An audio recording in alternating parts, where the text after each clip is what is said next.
ಮಾಡ್ತಾ ಇದ್ದಾರೆ, ಅದನ್ನ ಏನು ಹೇಳ್ತೀರಾ ಅನ್ನೋದನ್ನ ನಾನು ನೋಡೋಣ. काला धन नगद वहीं तक समस्याएं सीमित थी. आज काला धन, आतंकवादी संगठन, जाली नोट का कारोबार, ड्रग्स का कारोबार, हवाला का कारोबार, ये जीवन के कई क्षेत्रों तक फैल चुका है, इसलिए उसकी व्यापकता बड़ी है. जिस समय 8 नवंबर को निर्णय किया तो जाली नोट का वापिस आने का सवाल ही नहीं उठता था. कोई छोटी बैंक होगी और अगर साधन नहीं होगे, अगर घुस गया होगा तो रिजर्व बैंक तलाश करेगी, लेकिन जाली नोट का तो उसी समय न्यूट्रलाइज हो गई. और इसलिए उसके हिसाब अगर किसी के पास है तो आश्चर्य होता है कि कैसे है इनके पास. जाली नोट तो उसी समय न्यूट्रलाइज हो जाती है. और सबसे बड़ा इसी का कारण हुआ है. और आपने एक टीवी खबर भी देखी होगी, दुश्मन देशों में जाली नोट का जो बहुत बड़ा कारोबार करने वाले को आत्महत्या करनी पड़ी थी. ये टीवी न्यूज पर बहुत बड़े दिन चला था.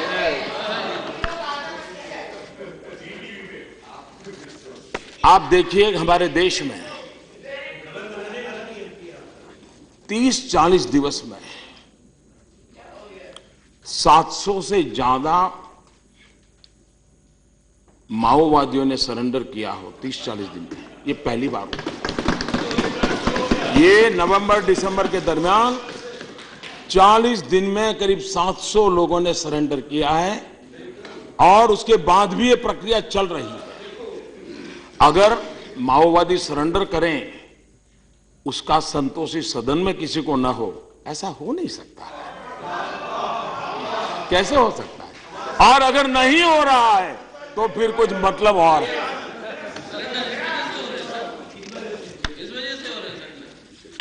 उसी प्रकार से अब उसमें तो आप ज्यादा मार्गदर्शन कर सकते हैं.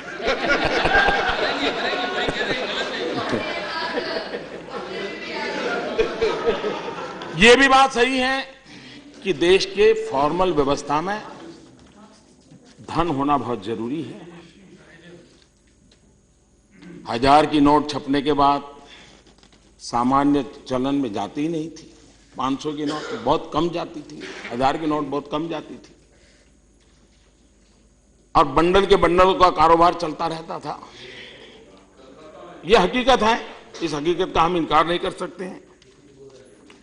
अब जब इतनी बड़ी करेंसी बैंकों के पास आई है तो स्वाभाविक है कि बैंकों की सामान्य व्यक्ति को पैसे देने की ताकत बढ़ेगी. ब्याज दर एक साथ सभी बैंकों ने ब्याज दर कम किया हो, वो पहली बार हमारे देश में हुआ था. और बैंक का लाभ सामान्य लोगों के लिए, यहां पर असंगठित कामगारों की बात हो रही है. सचमुच में आप लोगों से, खास करके सीताराम जी और उनकी पार्टी से तो यह अपेक्षा रहेगी कि असंगठित कामगारों को उनके वेतन के संबंध में सुरक्षा मिलनी चाहिए. यह हकीकत है कि जितना कहा जाता है उतना दिया नहीं जाता. दिया जाता है उसमें भी बाहर एक आदमी खड़ा रहता है, वो कट लेता है. ये बीमारियां हम सब जानते हैं. लेकिन ऐसी बहुत सी बुरी बीमारियां से हम परिचित हैं. और इसलिए अगर ये व्यवस्था हम खड़ी करते हैं तो उस श्रमिकों का लाभ मिलेगा. समय रहते ईपीएफ के साथ भी जुड़ेंगे, ईएसआई स्कीम के साथ भी जुड़ेंगे. श्रमिकों को एक बहुत बड़ी सुरक्षा इसके कारण संभव बनने वाली है और उस दिशा में हमारा प्रयास है. असम के टी बागान का एक उदाहरण मैं देना चाहता हूं. वहां की सरकार ने थोड़ा इनिशिएटिव लिया. चाय बाग में काम करने वाले मजदूरों के लिए उन्होंने बैंक के खाते खुलवाए, करीब 60 लाख. मोबाइल ऐप पर उनसे कारोबार करना सिखाया. शुरू में यूनियन वालों ने मना किया, नहीं कैश पैसा देना पड़ेगा, क्योंकि उसमें बाकी चीजें जुड़ी हुई थी. इसके कारण इन चाय बागान के मजदूरों को पूरा वेतन मिलने लगा, कट गया और उस इलाके में उनका कारोबार सुरक्षित हुआ. एक बहुत बड़ा अच्छा एक्सपीरियंस है और मैं समझता हूं कि इसको हमने उसी प्रकार से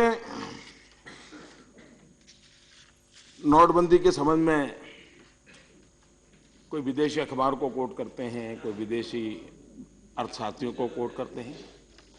एक ऐसा फलक है कि अगर आप 10 कोट करेंगे तो मैं 20 कर सकता हूं।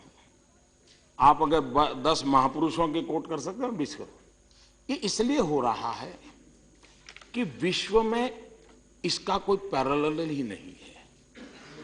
दुनिया में कहीं इतना बड़ा और इतना व्यापक निर्णय कभी हुआ नहीं, और इसलिए दुनिया के अर्थशास्त्रियों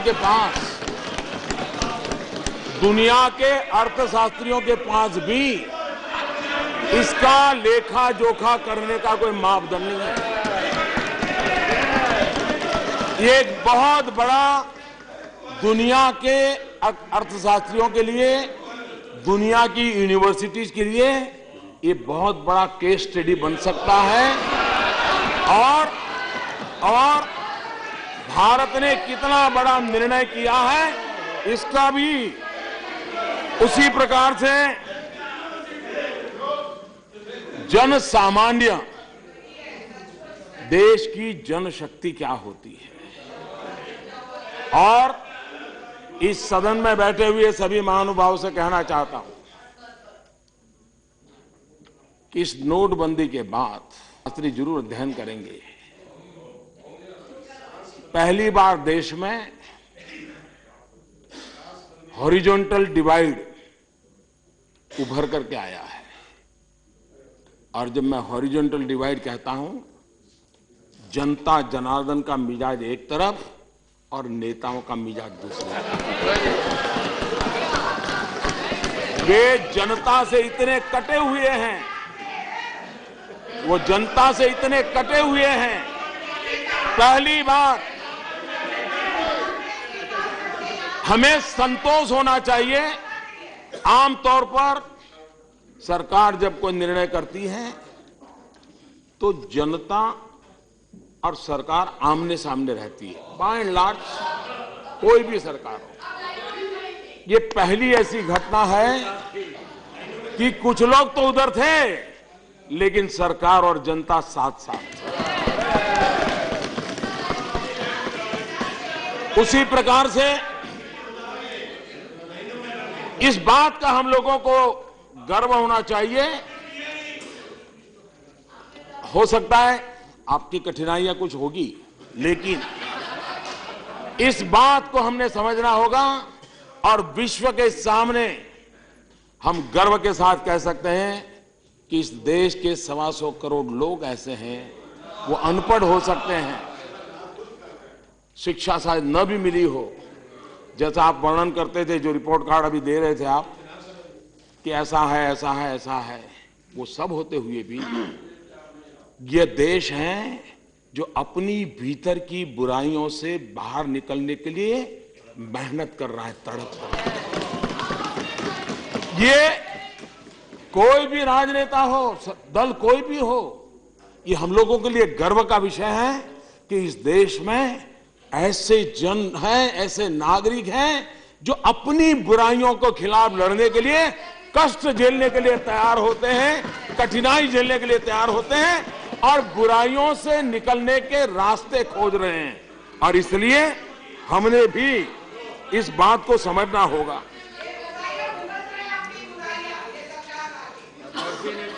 ये क्या सर? हम ये भी जानते हैं। मेरा 1 मिनट सर, सॉरी, ऐसे चलते रहेंगे क्या? Should we accept it? I also have some experience. Yes, that's what I'm saying.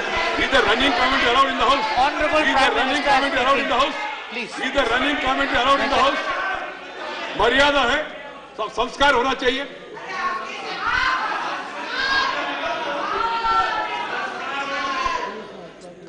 Order, सभापति महोदय जी,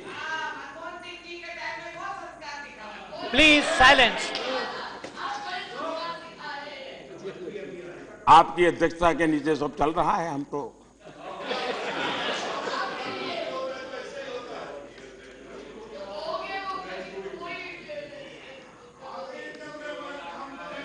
पिछले सत्र में Silence, please.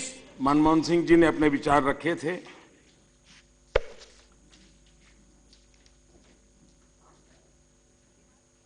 ये बात सही है कि अभी शायद एक किताब निकली है आपकी तरफ से, उसकी फॉरवर्ड डॉक्टर साहब ने लिखी है।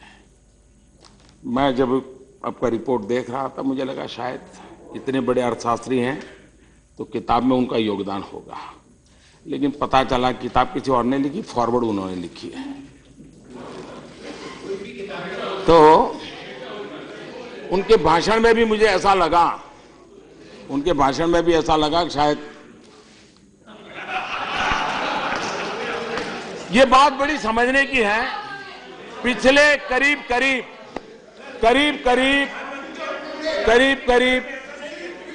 30-35 साल से। शर्मा जी बैठ जाइए, please sit down, please sit down, करीब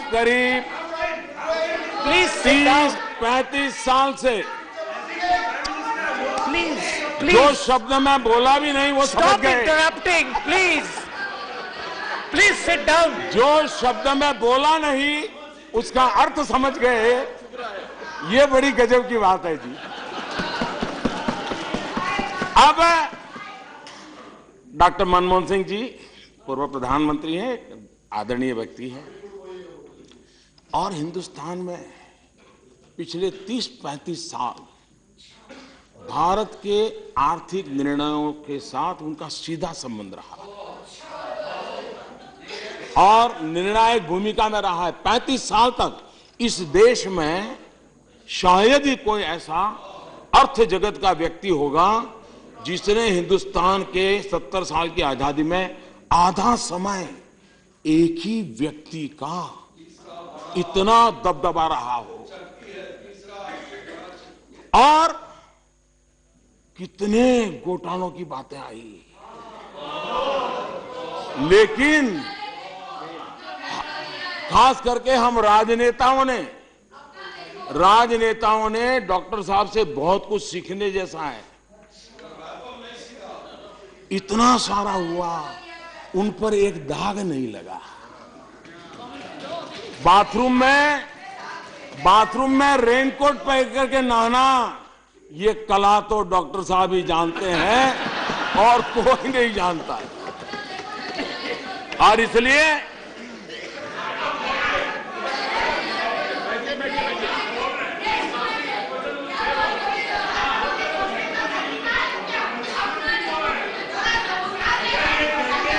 बैठ जाइए, please let's sit down, please sit down, please order in the house, please sit down, everyone go back to your places. No, you can't do this. No, you can't do this. Sit down, everyone. Order, please sit down, everyone back to your places. Go back to your place. आप बैठ जाइए। नहीं, विप्लव जी आप जाइए, अपनी जगह पे वापस जाइए। Please go back.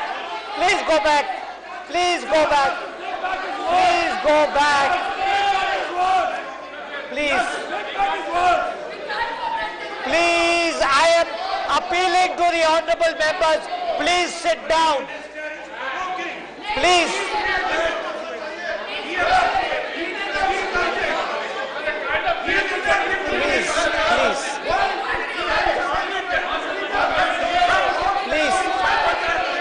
This is not, you can't do this, please. Sit down, everybody sit down. Mr. Anand Sharma and their friend are trying to disturb. ये सब नहीं चलेगा। आप अपनी बात तय करके और सुनना नहीं, आप सच्चाई सुनना पड़ेगा आपको। आप सच्चाई Please go back to your place. आप सच्चाई सुनना पड़ेगा। Please go back. सच्चाई तो आपको Please go back to your सुननी place. पड़ेगी। Please go back to your आप place. बिना सुने भाग रहे हैं।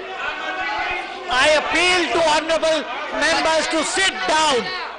बिना सच्चाई सुने भाग रहे हैं।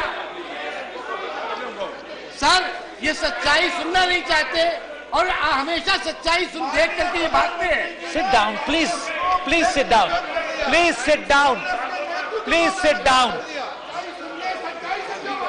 Please sit down. इतनी गंदी बातें कही गई हमारे प्रधानमंत्री के बारे में। Please maintain the decorum of the house. Doctor साहब ने क्या कहा नोटबंदी के बारे में? हम लोग चुप रहे। भाई आप लोग क्या कर रहे हैं? I request you to go through the records. The Prime Minister was called as Hitler. The Prime Minister was called as Mussolini. The Prime Minister was Which called as record are you Gaddafi. referring to? Yes, it happened in the House. The same party. Appropriate the same action people. would have been taken. What are they trying to preach us? Please don't do मत this. कीजिए। Don't do हमको सिखाइए मत। Let us concentrate on outside the house. proceedings कितना now. अपमान किया प्रधानमंत्री Please, का। Venkaiah ji, don't. I am very sorry, sir. Bad I am time. very Bad sorry, sir. The chair should keep the sentiments of all sides of the house. They have insulted the Prime Are you Minister. suggesting that it is not? Are you suggesting that? No, I never said it. You understand our pain. I understand everybody's The sentiment. Prime Minister who has been elected. Will you please sit something down, majority of the Venkaiah house, ji? the entire world. Venkaiah ji, appreciating the Prime Minister. please. And these people call Prime Minister by Please name. sit down. They are Please sit divided. down. They are Everybody, divided. They are everybody confused. sit down. Everybody sit down. No, go back to your place. Just go back to your place. Everybody sit down. Please. That's enough.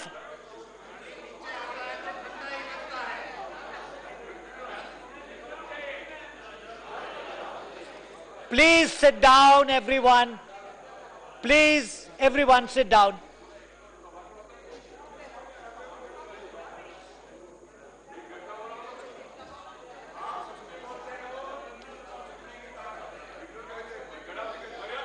Honorable Prime Minister, please.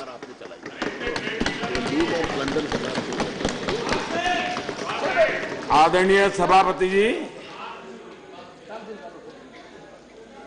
इतने बड़े पद पर रहे हुए व्यक्ति ने सदन में जब लूट और ब्लंडर जैसे शब्द प्रयोग किए थे तो 50 बार उधर भी सोचने की जरूरत थी कि मर्यादा अगर लांघते हैं तो सुनने की भी तैयारी थी। और हम उसी कॉइन में वापस देने की ताकत रखते हैं जी। और संविधान की मर्यादाओं में रह करके करते हैं। लोकतंत्र का आदर करते हुए करने वाले लोग हैं। लेकिन किसी भी रूप में पराजय स्वीकार ही नहीं करना, ये कब तक चलेगा? आदरणीय सभापति जी, ये बात सही है कि सामान्य जन को आंदोलित करने के बहुत प्रयास हुए थे। और आज हम देखते हैं देश में कहीं एक छोटा अकस्मात भी हो जाए तो भी 2-4 गाड़ियां जला दी जाती है। कहीं बस भी लेट आ जाए तो भी 1-2 बस जला दी जाती है। ये बाय एंड लार्ज क्या प्रभाव होंगे वो तो विश्लेषण का विषय है, लेकिन ये दृश्य रोजमर्रा की घटनाएं हैं। लेकिन हमारे भीतर की बुराइयों से लड़ने के लिए देश का मन इतना प्रतिबद्ध है कि इतनी कठिनाइयों के बावजूद भी ऐसी कोई घटना उन्होंने होने नहीं दी। और पूरे विश्व के सामने भारत के लोगों के इस सामर्थ्य को हमने गर्व के साथ प्रस्तुत करना चाहिए। हमें इसकी बात करनी चाहिए और तभी जाकर के मैं समझता हूं कि इस बात को दुनिया समझ पाएगी कि हम किस प्रकार के सोचते हैं। मैं आज एक और बात भी उल्लेख करना चाहता हूं। ये मसला ऐसा था, हम और सीताराम जी की विचारधारा अलग है तो विचारों की प्रस्तुति अलग होगा, स्वाभाविक है। लेकिन ये एक ऐसा विषय था, जब मैं सोच रहा था तो मुझे पूरी कल्पना थी कि सीताराम जी और उनका दल हमारे साथ रहेगा, इस काम में हमारे साथ रहेगा। और उसका कारण था, कारण ये था आप ही की पार्टी के वरिष्ठ नेता श्रीमान ज्योतिर्मय बसु 1972 में उन्होंने वांचू कमेटी का रिपोर्ट हाउस में रखने के लिए बड़ी मांग की और बहुत बड़ा उन्होंने लड़ाई लड़ी थी। सरकार मानती नहीं थी, उसको प्रस्तुत नहीं कर रही थी। आखिरकार वो एक कॉपी ले आए, उन्होंने खुद ने टेबल पे रखी। उन्होंने खुद ही, ज्योतिर्मय बसु जी ने उस रिपोर्ट को टेबल पे रखा, प्राइवेट मेंबर कराते। और उनका जो भाषण हुआ था उस दिन, वो आज भी बहुत प्रस्तुत है। उन्होंने कहा था 26 अगस्त 1972, सर 12 नवंबर 1970 को इस शक्तिशाली और प्रतिष्ठित कमेटी की प्राथमिक सिफारों में से एक था विमुद्रीकरण। सर, श्रीमती इंदिरा गांधी काले धन के दम पर ही बची हुई है। उनकी राजनीति काले धन से ही जीवित है। इसलिए न सिर्फ इस रिपोर्ट को लागू नहीं किया गया, बल्कि 1.5 साल तक दबाए भी रखा गया। ये ज्योतिर्मय बसु जी ने 26 अगस्त को 1972 को कहा था।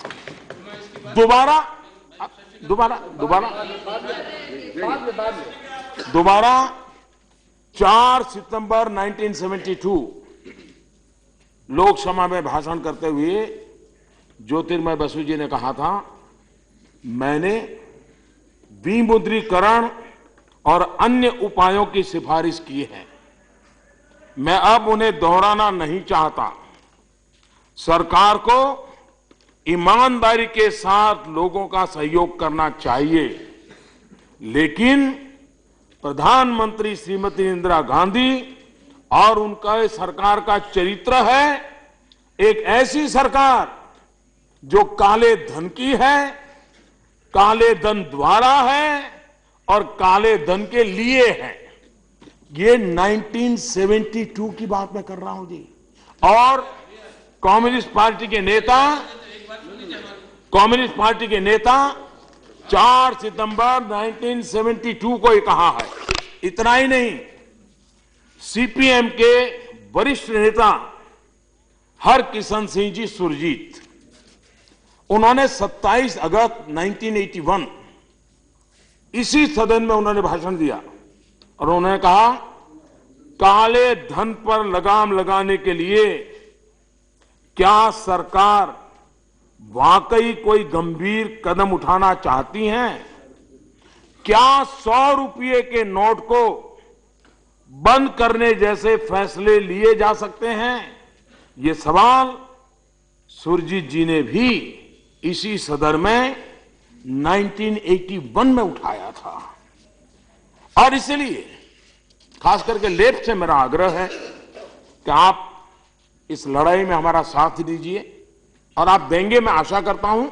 आप अपने विचार व्यापक रूप से जरूर रखते रहे हैं, लेकिन ये काम ऐसा है जिससे आप अलग हो ही नहीं सकते। आपका कैरेक्टर ऐसा नहीं है, लेकिन फिर भी नहीं, बात पे कर देना भैया। अरे पूरी जिंदगी पड़ी है आपके पास, भी कहीं से न कहीं से आ जाओगे।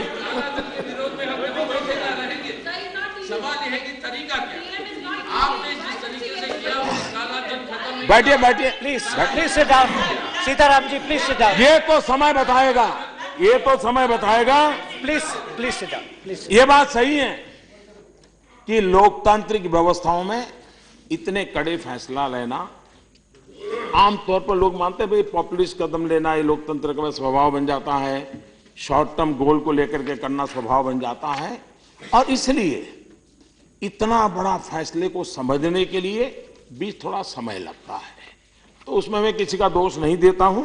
धीरे धीरे लोग समझ जाएंगे, जो आज इसका विरोध कर रहे हैं उनको भी समझ आएगा कि इतना बड़ा फैसला कितना बड़ा देश का भला करने की संभावनाएं लेकर के आया है और हम उसको आगे बढ़ाना चाहते हैं। यहां पर डिजिटल व्यवस्था के संबंध में चर्चा हो रही है। मैं हैरान हूं, जो जितने भाषण हुए सामने से, इस देश में ये नहीं है, टिकना नहीं है, फलाना नहीं है, ये नहीं हुआ, वो नहीं हुआ, टॉयलेट है तो पानी नहीं है, पता नहीं जात जात का बोले। मैं सोच रहा था ये जो बोल रहे हैं वो क्या बोल रहे हैं। मुझे लगता है वो 70 साल के हिंदुस्तान की सरकारों का रिपोर्ट कार्ड दे रहे थे। जो भी बोल रहे थे ये नहीं है तो 70 साल का ये रिपोर्ट कार्ड है। आज 70 साल में मेरा कंट्रीब्यूशन 2.5 साल का ही है।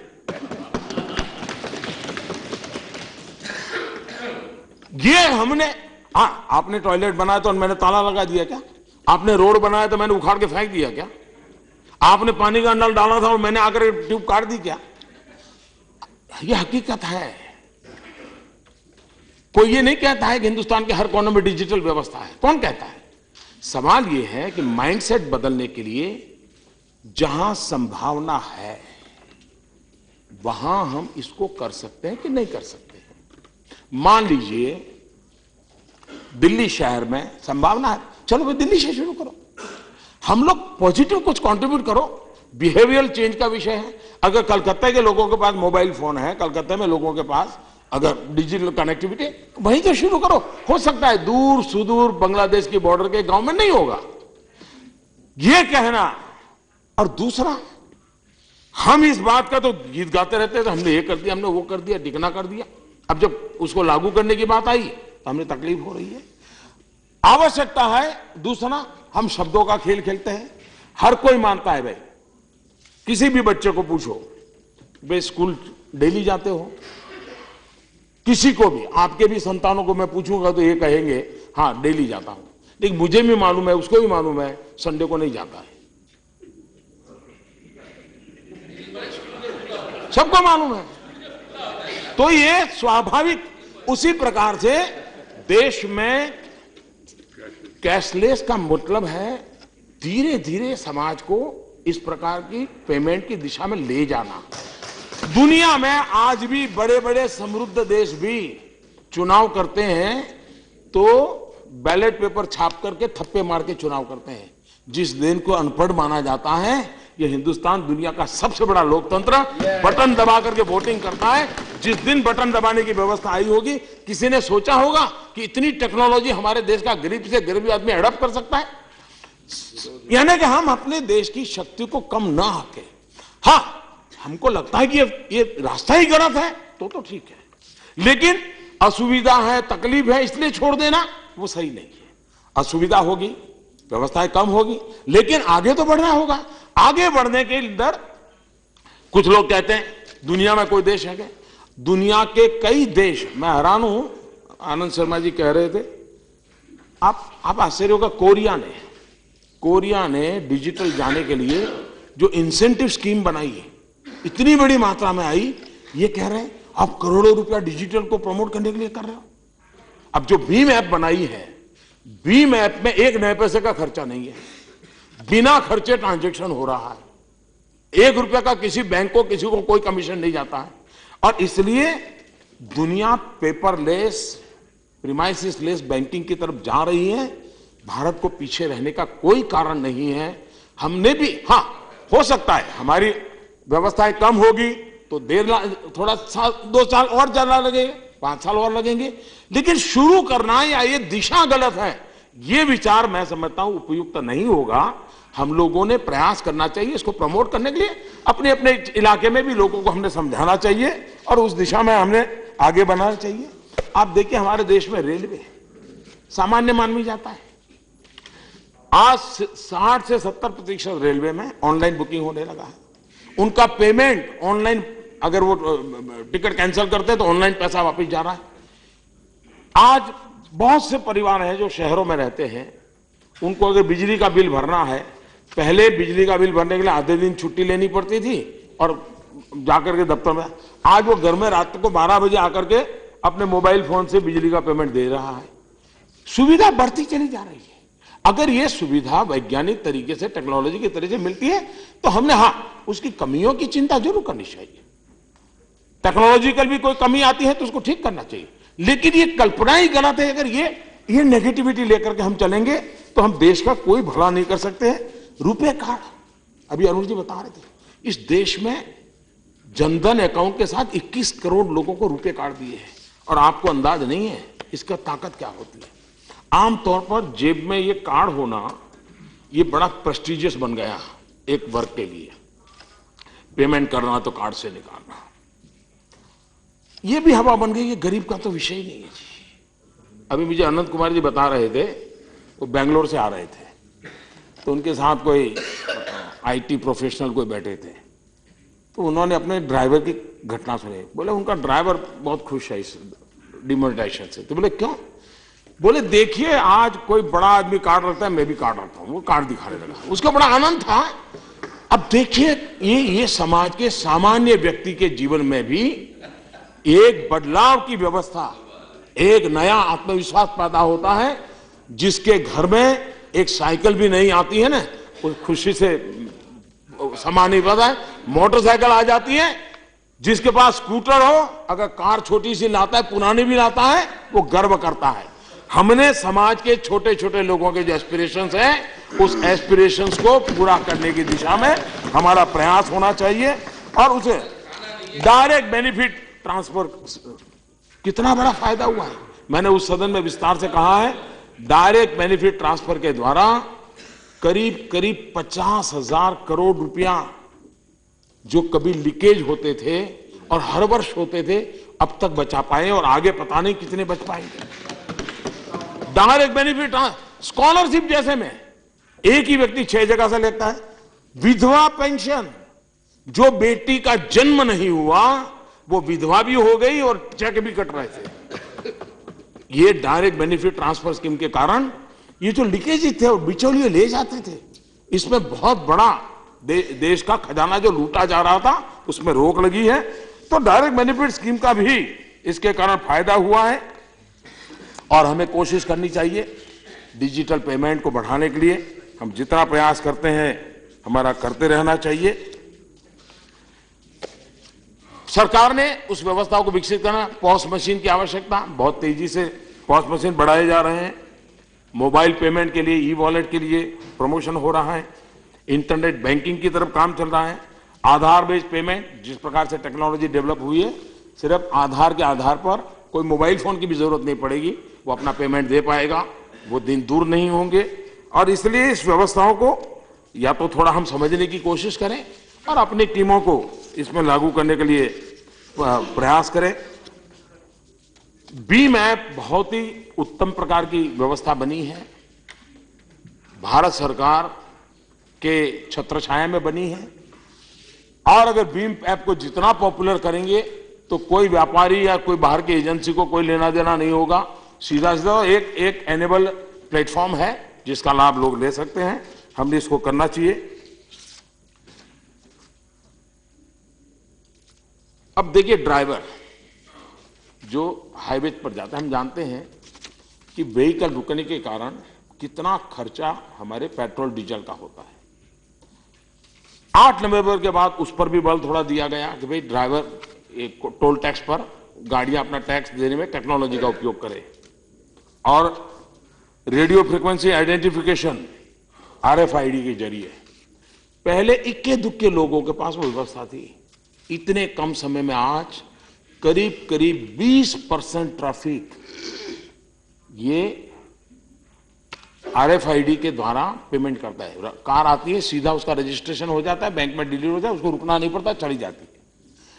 ये अगर बढ़ेगा, देश का कितना पेट्रोल बचेगा। और हमारे देश में टोल टैक्स पर यह स्थिति बनी है। उसी प्रकार से पेट्रोल पंप पर करीब करीब 29% 30% लोग आज डिजिटल करेंसी से काम करना शुरू कर दिए हैं। हमने चंद्रबाबू नायडू जी के नेतृत्व में कमेटी बनाई, उसका अंतरिम रिपोर्ट आया है, उसका अध्ययन हो रहा है, फाइनल रिपोर्ट उनका आने वाला है। लेकिन हम बदलाव के लिए तैयारी करें। और मुझे लगता है कि एक विषय बैंकिंग सिस्टम, अगर आप कुछ भी कहते हैं तो फिर मैं कहता हूं वो रिपोर्ट कार्ड है, पुरानी कार्यकाल का वो रिपोर्ट कार्ड है। इस सरकार ने आकर के सबसे पहले तो एक डेट रिकवरी ट्रिब्यूनल की रचना की 6, ताकि बैंकों में जो डेट, इस सरकार ने इनिशिएटिव लिया, बैंकों में जो अपॉइंटमेंट होती थी उसके लिए कोई नियम नहीं थे, ऐसे ही चल रहा था, घिसी पिटी व्यवस्था थी। इस सरकार ने बैंक बोर्ड ब्यूरो बनाया, इंडिपेंडेंट एजेंसी है, वही रिक्रूटमेंट करती है, उसके चेयरमैन, मैनेजिंग डायरेक्टर, उसके डायरेक्टर वगैरह। बैंकिंग व्यवस्था को प्रोफेशनलिज्म लाने का हमने प्रयास किया है। बैंक और फाइनेंस जगत, बैंकिंग सेक्टर, इकोनॉमिक वर्ल्ड, इनकी एक राउंड टेबल कॉन्फ्रेंस 2 दिन की गई। हमारे देश की बैंकिंग को ग्लोबल लेवल के स्टैंडर्ड में कैसे लाया जाए, विस्तार से उन्होंने आत्ममंथन किया, चिंतन किया, अपनी कमियों को भी समझा, ठीक करने का प्रयास किया। रिजर्व बैंक की गरिमा, मैं समझता हूं कि मुझ पे हमला हो, हमारी पार्टी पे हमला हो, सरकार पे हमला हो, बहुत स्वाभाविक है, वो चलता रहेगा अपना। लेकिन रिजर्व बैंक को घसीटने का कोई कारण नहीं, रिजर्व बैंक के गवर्नर को घसीटने का कोई कारण नहीं। हमने ऐसी इंस्टीट्यूशंस की मान मर्यादाओं का पालन करने में हम लोगों का योगदान होना चाहिए। और इसके पहले गवर्नर थे, तब भी कुछ लोगों ने आवाज उठाई थी, मैंने उसका भी विरोध किया था कि शोभा नहीं देता। ऐसी चीजों को विवादों से परे रखना चाहिए। बाकी सरकार की व्यवस्थाएं हैं, वो चलती रहेगी, उसको हमने करना चाहिए।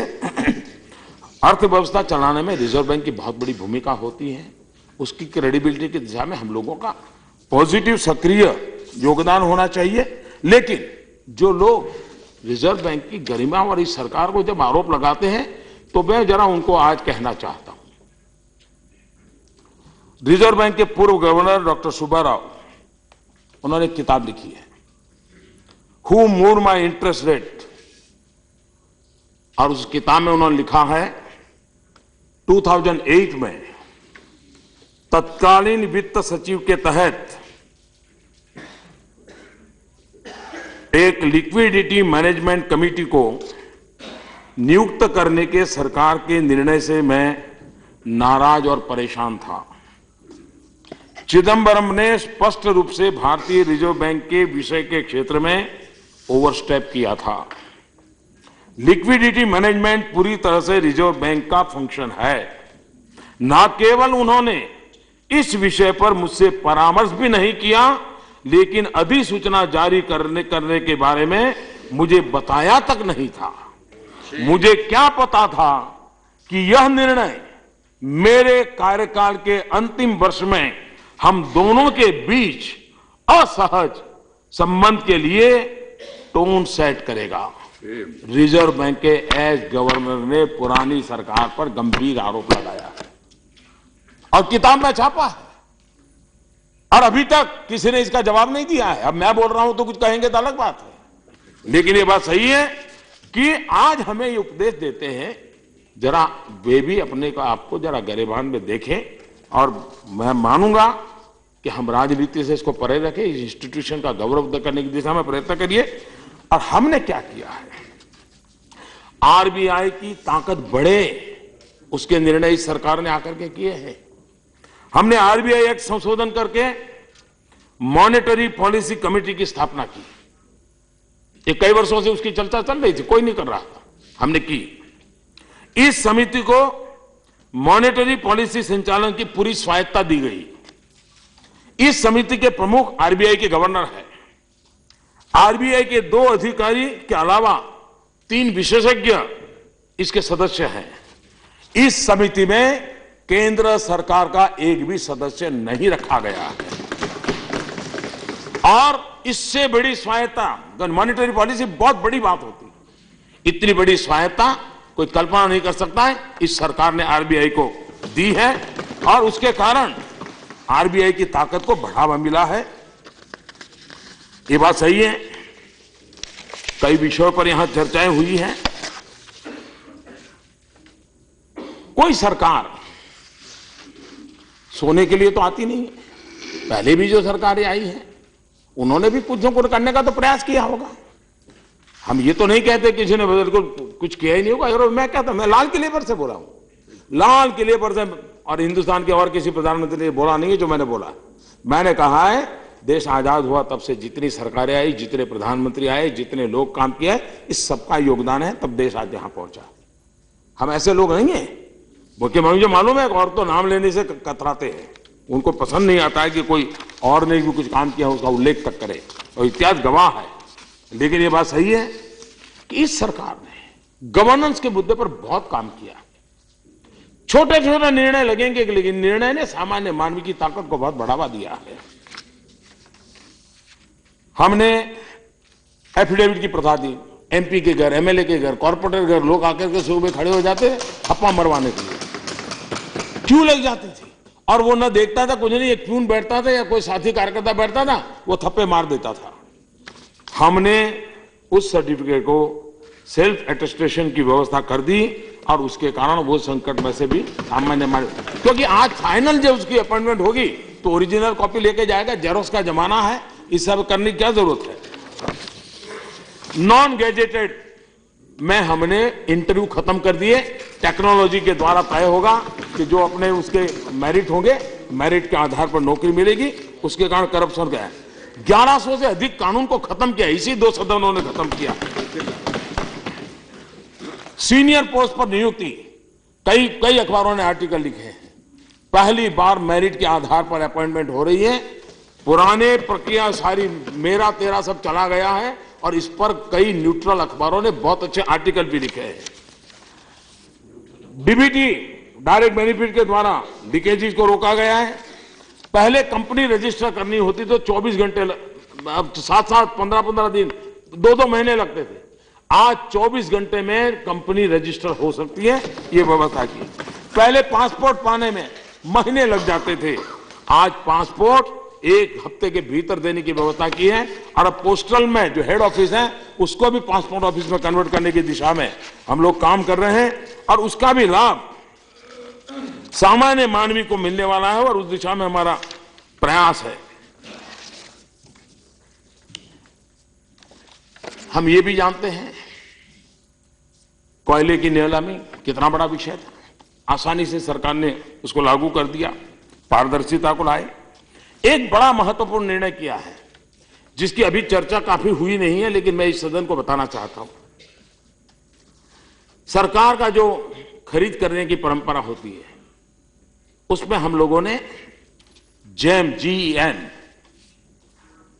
इसको लॉन्च किया है और जिसमें government e market place, GEM, government e market place, और इस व्यवस्था को वर्ल्ड बैंक के south Asia procurement innovation award से भी सम्मानित किया गया है।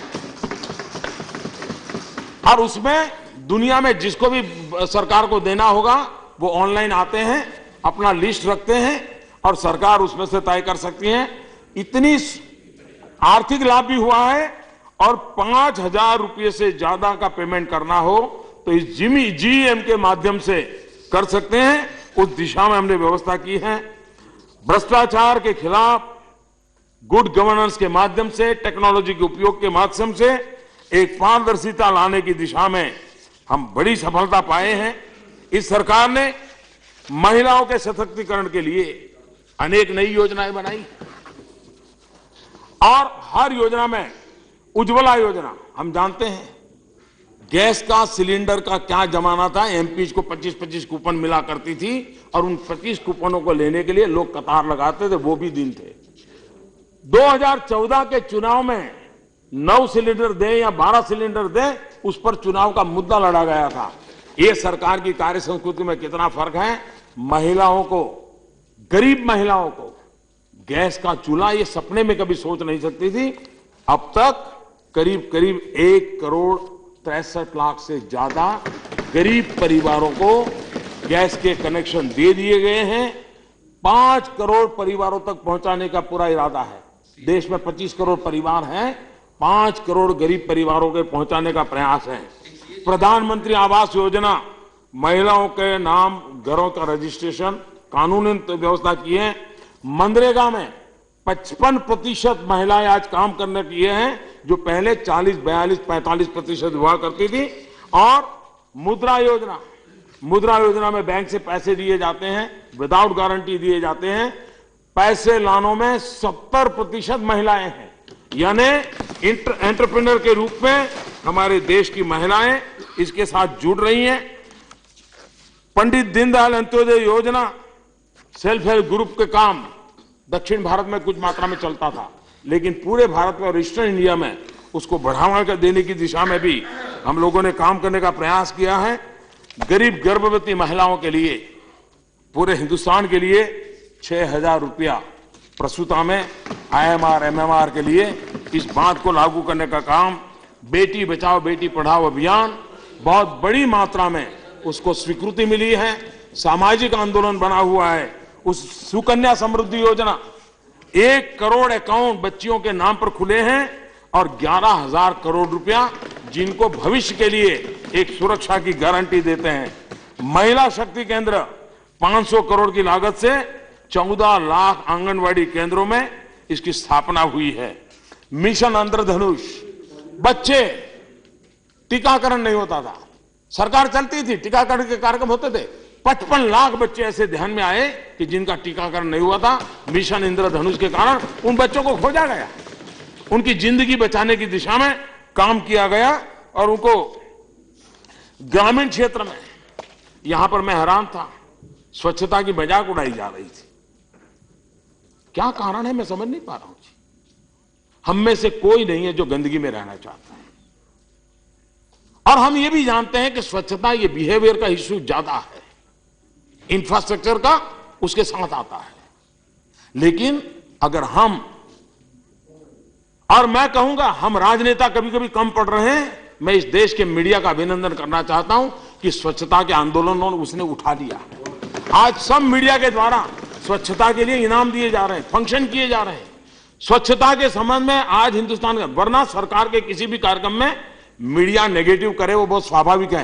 ये एक अपवाद कार्यक्रम ऐसा है कि जिसको सरकार से भी, राजनेताओं से भी 2 कदम आगे मीडिया के लोग गए हैं और स्वच्छता को एक आंदोलन बनाने की दिशा में प्रयास किया है, और मैं उनका अभिनंदन करता हूं इस सदन के माध्यम से। क्योंकि ये, और यहां कोई खड़ा होकर कहता है टॉयलेट है, पानी नहीं है। महात्मा गांधी भी इस बात के लिए बड़े आग्रही थे। मुझे तो डर लगता है कभी आज महात्मा गांधी होते और स्वच्छता की बात करते और हम लोग यही भाषा बोलते क्या हम लोगों की जिम्मेवारी नहीं है? क्या समाज में बदलाव लाने के लिए कोई सकारात्मक कोई चीज कर ही नहीं सकते? हर चीज में हम विरोध करेंगे। और इसलिए हमारे लिए, और मुझे खुशी है कि ग्रामीण क्षेत्र में सैनिटेशन कवरेज जो पहले 42% था, इस आंदोलन के बाद वो 60% पहुंचा है। और हम जब ये बात करते हैं टॉयलेट की, आप कल्पना कर सकते हैं गांव की महिलाओं के, शहर में भी जो झुग्गी झोपड़ी में रहती है महिलाएं, कितनी पीड़ा होती है। अंधेरा नहीं होता तब तक वो शौचालय नहीं जा सकती। ये दर्द होना चाहिए। ये तू मैमे का विषय नहीं है, लेकिन जब मजाक उड़ाते हैं कोई, बहुत पीड़ा होती है। ये मजाक का विषय नहीं हो सकता है। महिलाओं की सुरक्षा के लिए यूनिवर्सलाइजेशन ऑफ वुमेन हेल्पलाइन 181 24 घंटे इमरजेंसी सेवा को शुरू किया गया। 18 स्टेट्स एंड यूटीज इन्होंने इस महिला हेल्पलाइन की व्यवस्था को आगे बढ़ाया है। महिलाओं की पुलिस में भर्ती 33%, और कुछ राज्यों ने भी स्वीकार किया है, यूटी के अंदर ये कंपलसरी कर दिया गया है। और एक हरियाणा ने एक नया प्रयोग किया है जिसको हिंदुस्तान में और लोग करें, मैंने प्रेजेंटेशन किया है सबके सामने, और उन्होंने महिला पुलिस वॉलंटियर्स का एक नेटवर्क खड़ा किया है जो इस प्रकार से लोगों को मदद करने का काम कर रहे हैं। एक नई स्कीम उन्होंने शुरू की है। कहने का मेरा तात्पर्य यह है, एक पैनिक बटन के टेक्नोलॉजी का उपयोग करके हम आने वाले कुछ दिनों में आपके सामने लेकर के आने वाले हैं। किसानों का सशक्तिकरण, इस सरकार ने अनेक कार्यक्रम उठाए हैं जिसके कारण, और सबसे बड़ी बात प्रधानमंत्री फसल बीमा योजना, हमें पसंद आया ना, लेकिन किसान को सुरक्षा देनी है तो हमें उसको उसकी इनकम के एश्योरेंस के साथ जोड़ना पड़ेगा।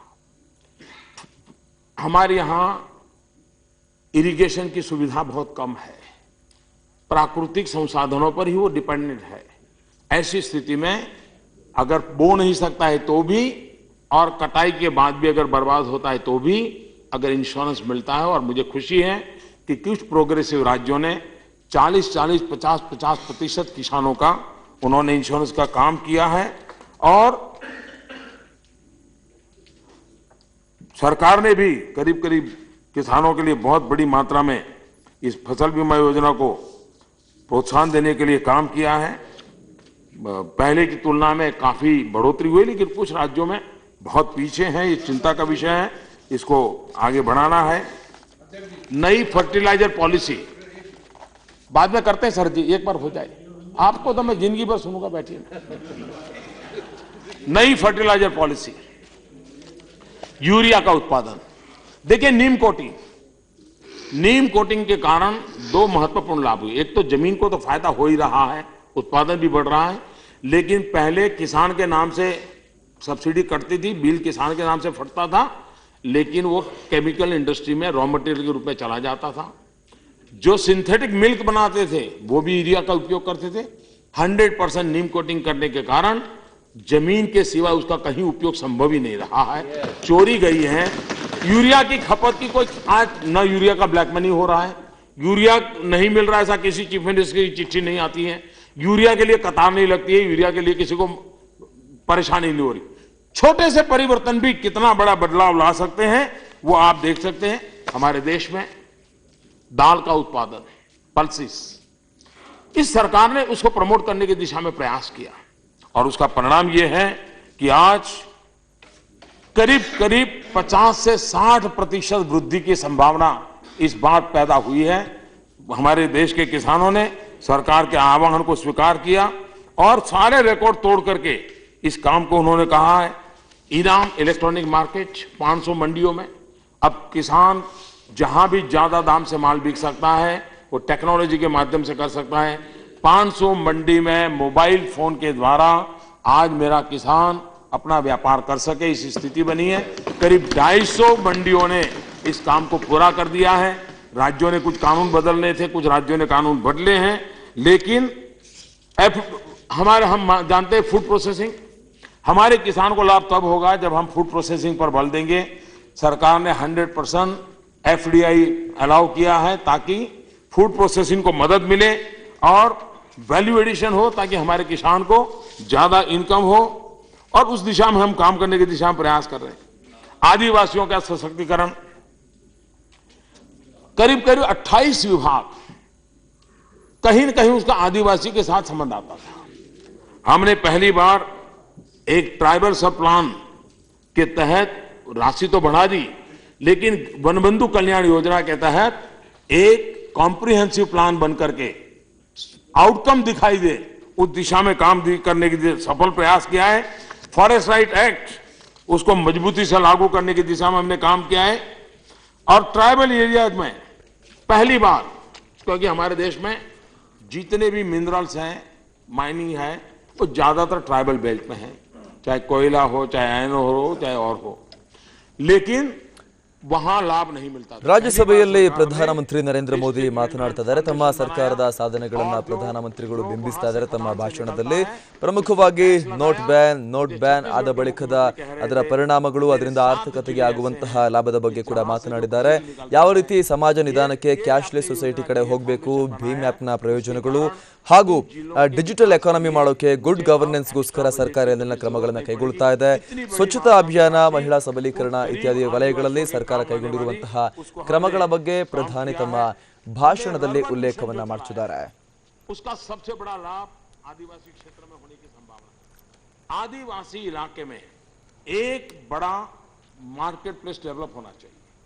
ಸಭೆಯಲ್ಲಿ ಪ್ರಧಾನಮಂತ್ರಿ ನರೇಂದ್ರ ಮೋದಿ ಮಾತನಾಡ್ತಿದ್ದಾರೆ, ಬನ್ನಿ ನೋಡೋಣ. वे हो सकते हैं तो हम क्यों नहीं हो सकते, और हमने उस दिशा में प्रयास करना चाहिए। लेकिन कभी कभी क्या लगता है, जिस प्रकार का वातावरण बना है, किसी शायर ने कहा है, शहर तुम्हारा, कातिल तुम, शाहिद तुम, हाकिम तुम, मुझे यकीन है कि मेरा ही कसूर निकलेगा। लेकिन मैं मानता हूं कि उसमें हम जरा बाहर आए। एक और विषय करके मैं अपनी बात को समाप्त करना चाहूंगा। एक भारत श्रेष्ठ भारत, इस काम को हम 31 अक्टूबर को लॉन्च किया, सरदार पटेल की जयंती पर लॉन्च किया। हमारे देश में दुनिया के किसी राज्य के साथ सिस्टर स्टेट बनना, सिस्टर सिटी बनना, ये तो कई वर्षों से चल रहा है। लेकिन हम अपने ही देश के अलग अलग लोगों से मिलने के लिए आदत नहीं बनी। हमने ऐसे प्रकार से कर दिया कि जिसके कारण कई राज्यों को लगने लगा हमारी उपेक्षा हो रही है। आवश्यकता है कि हमारे देश के इस पोटेंशियल को हमें पकड़ना चाहिए। हमने कोशिश की है एक भारत श्रेष्ठ भारत कार्यक्रम के तहत, और मैं चाहूंगा कि सदन में जो लोग हैं इसको समझने का और आगे बढ़ाने में मदद करें। जैसे 2 राज्यों के बीच में एमओयू करते हैं, अभी कोई 12 राज्यों ने एक दूसरे के साथ शायद कर लिया है। कोशिश यह है, जैसे हरियाणा और तेलंगाना ने किया है, तो हरियाणा में तेलुगु भाषा के 100 सेंटेंसेस हरियाणा के लोग बोलना सीखे। हॉस्पिटल कहाँ है, रिक्शा कहाँ मिलेगी, होटल कहाँ है, बस स्टेशन कहाँ है, पुलिस थाना कहाँ है, ये अगर सीखने को मिलेगा। और तेलंगाना के लोग हरियाणा की भाषा सीखे। हरियाणा में कभी एक तेलंगाना का फिल्म फेस्टिवल हो, हरियाणा का फिल्म फेस्टिवल तेलंगाना में हो, क्विज कंपटीशन हो, तेलंगाना की क्विज कंपटीशन हरियाणा के बच्चे उसमें स्पर्धा लें, हरियाणा के बच्चे तेलंगाना की स्पर्धा में लें। एक प्रकार से देश को जानने का अभियान, देश से जुड़ने का। और ये जितना हम बढ़ाएंगे, ये कभी कभी लगता है